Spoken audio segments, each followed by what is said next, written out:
last question we will see. Last question is, how far was the industrial revolution in England responsible for the decline of handicrafts and cottage industries in India? First of all, we have to, how far? First of all, take an example. India is not a colony to British, not a colony of British. In that scenario, क्या ऐसा हो सकता था कि सिर्फ industrial revolution होने से हमारी कॉटेज और हैंडीक्राफ्ट इंडस्ट्री खराब हो जाती? नहीं. It means only industrial revolution was not the sufficient reason for decline of handicraft and cottage industry witnessed in India during the 19th century. What was the other reason? The colonial rule of Britishers also played very important or significant role, which led to combinedly with the industrial revolution of England these two reasons. Which two reasons? Colonial rule of England plus industrial revolution in England. Both were responsible. Without the colonial rule, industrial revolution in England इतना impact नहीं करता. अब देखिए, जब ये हमने address कर दिया तो वे देखेंगे क्यों इस वजह से हुआ. नंबर 1, कॉलोनियल रूल होने के कारण प्रेफरेंशियल ट्रीटमेंट मिला.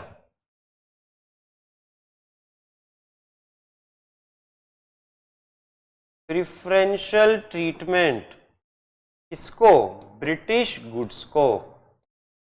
These machine made goods got an opportunity to enter Indian markets either at zero levy, zero tax, custom tax or very low rate of tax. So they got Indian markets easy access. But on the other hand, to promote industrial revolution machine made products, Indian products were debarred or very high duties were imposed on them, so that they could not enter British market easily, and even if they enter, they will become so costly that it will be not competitive for them to compete. Competitive नहीं था, मतलब they could not now compete with the machine made products of British companies in Britain. तो ये जो preferential treatment दिया गया, because क्यों दे पाए? क्योंकि कॉलोनियल रूल था. सिर्फ इंडस्ट्रियल रेवोल्यूशन होता तो ये प्रेफरेंशियल ट्रीटमेंट नहीं होता. यहाँ इंडिया की जो भी इंडिपेंडेंट पावर होती, they would have tried to safeguard the interest of Indian handicrafts and cottage industry workers, but it was not the case because of the colonial rule. They promoted the machine made products. Now अब जो machine made product India में आ गया, उसने क्या role play करा? They were cheap.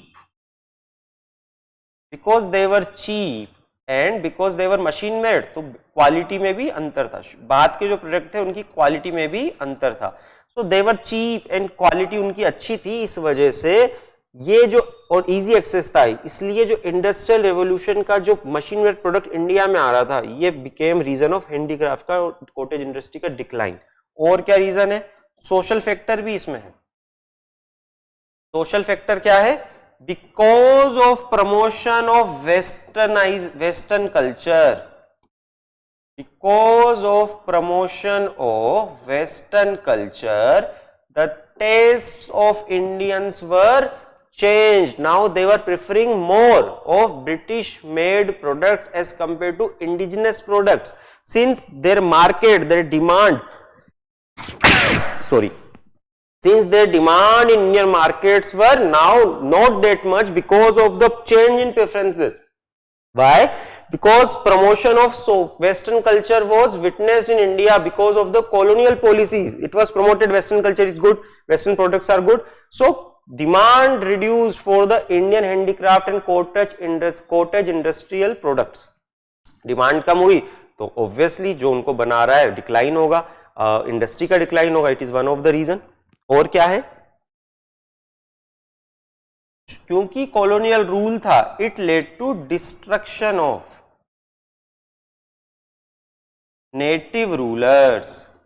Native rulers and their courts were also one of the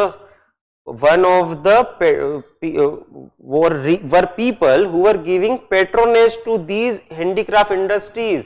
They were the biggest consumer of these products. जब native states जो है, native ruler है, उनका डिस्ट्रक्शन हो गया, कोर्ट से नहीं बचे, तो who will use these products?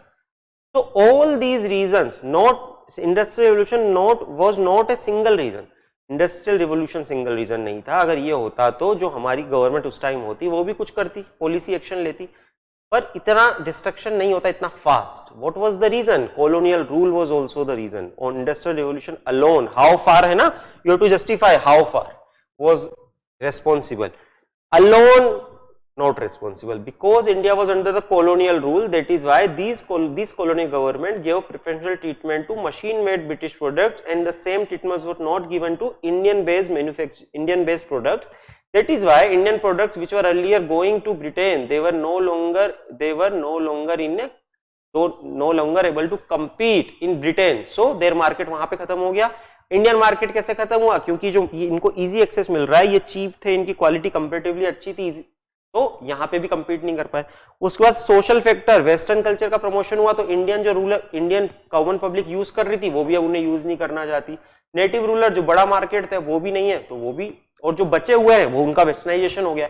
तो these are some of the reasons, और आपको इसमें जस्टिफाई करना है कि सिर्फ रेस्पॉन्सिबल इंडस्ट्रियल रिवोल्यूशन नहीं है, कॉलोनियल रूल अगर नहीं होता तो सिर्फ इंडस्ट्रियल रिवोल्यूशन इतना नुकसान इतने कम समय में नहीं कर सकता। तो दीज आर 6 क्वेश्चंस हिस्ट्री के। मेरा मानना है कि इसमें एनालिसिस है, हर क्वेश्चन में आपने देखा होगा हाउ फार एक्सटेंड, उसमें एनालिसिस है, पर स्ट्रेट फॉरवर्ड क्वेश्चन है। अगर आपने ढंग से पढ़ा हो, आपने ढंग से रिवीजन किया हो, क्योंकि, और आंसर राइटिंग प्रैक्टिस करिए, it is more important, because in many questions information बहुत ज्यादा है, फैक्ट्स बहुत ज्यादा है, पर दिक्कत कहाँ जाती है, फिर आप उनको concisely as per the demand of the question present नहीं कर पाते हो। तो आपको आंसर राइटिंग प्रैक्टिस बहुत जरूरी है करना, वो आपको करना चाहिए। तो करने के बाद ही आप अपनी नॉलेज को डिमोन्स्ट्रेट कर पाएंगे, उससे नंबर फेच कर पाएंगे। नंबर अच्छा लाना भी एक कला है, सिर्फ नॉलेज से काम नहीं चलेगा, प्रैक्टिस से भी काम चलेगा। तो this is about the history.